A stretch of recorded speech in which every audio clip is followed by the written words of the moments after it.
not supposed to be one of the favorites. 30 years, 30 long years. In Montreal, the Canadiens win the Stanley Cup. June 9th, 1993, that was the last time a Canadian team hoisted the cup. The Habs victorious that night in history. Over the weekend, dreams were dashed for both the Leafs and Oilers fans.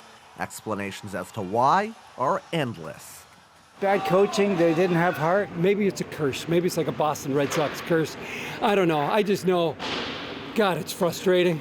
This hockey analyst says both teams had depth, both had star power, but were lacking in one key area. If you look, in the last 10, 15 years, you can't really name a Stanley Cup champ that didn't ride a hot goaltender all the way to the finals. So I think that both of the Canadian teams who had the most success this year struggled a little bit on the goaltending end. There have been some close calls. Calgary in 2004, Edmonton in 2006, Ottawa the year after that, then Vancouver in 2011, and Montreal just 2 years ago, all lost in the final. At a postseason newser, the Leafs captain didn't get into specifics. Obviously winning is extremely difficult. We're continuing to find our way through that and do what's necessary. The Golden Knights have eliminated the Oilers in 6 games to advance to the Western Conference Final.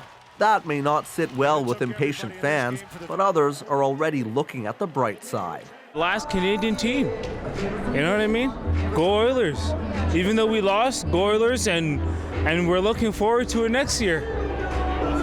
Yes, sir. As players lick their wounds, management regroups, and analysts pore over the stats, the end of hockey season has come to Canada weeks early.